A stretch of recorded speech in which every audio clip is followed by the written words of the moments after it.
ओम का नियम। 1827 मसीह जर्मन वैज्ञानिक जॉर्ज साइमन ओम खंडीय धातव तारर दुई प्रांत मध्य विभवांतर और तार रे प्रभावित होउथुवा विद्युत स्रोत मध्य संपर्क को परीक्षामूलक भावे अनुध्यान करथिले। से परीक्षारु एही सिद्धांत रे पहुंचिले जे एक निर्दिष्ट तापमात्रा रे थिबा कोनोसी एक परिबाहीर दुई प्रांत मध्य रे विभवांतर परिबाही रे प्रवाहित विद्युत स्रोत सह समानुपाती। एहाकू ओम का नियम कुहा जाय। खंडीय निर्दिष्ट धातव तार और निर्दिष्ट तापमात्रा पई समीकरण रे आर एक स्थिरांक। एहाकू तारर प्रतिरोध बा रेजिस्टेंस कुहा जाय। प्रतिरोध परिबाहीर एक गुण। एहा जोगु परिबाही रे चार्ज प्रवाह धिमेई जाय। ओम का नियम बा समीकरण अनुसारे R V/I। जदि कोनोसी परिबाहीर दुई प्रांत मध्य थिबा विद्युत विभवांतर 1V हुए एवं सेथिरे 1A विद्युत स्रोत प्रवाहित हेउथाय तेबे परिबाहीर प्रतिरोध R हेबो 1 ओम।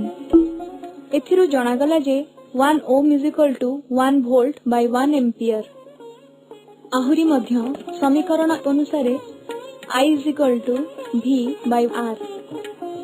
समीकरण रु जणा पडुछि जे एक निर्दिष्ट विभवांतर V पई विद्युत प्रवाह परिबाहीर प्रतिरोध R सह प्रतिलोमानुपाती। विभवांतर को स्थिर रखी प्रतिरोध को दुई गुण कले विद्युत प्रवाह अधा हेबो। बेले बेले परिपथरे विद्युत प्रवाह को कम बा बेसी करी नियंत्रण करबा दरकार पड़े। एथिपाई परिपथरे परिवर्ती प्रतिरोध बा रियोस्टाट नामक एक विद्युत उपकरण व्यवहार करा जाय।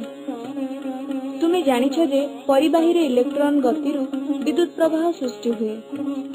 मात्र परिबाहीर रहिथिबा बहु संख्यक परमाणु जोगु इलेक्ट्रॉन गुड़िक अबाध भावे गति करि पारंती नाही, अर्थात इलेक्ट्रॉन गुड़िकर गति प्रतिरोधर सम्मुखीन हुए।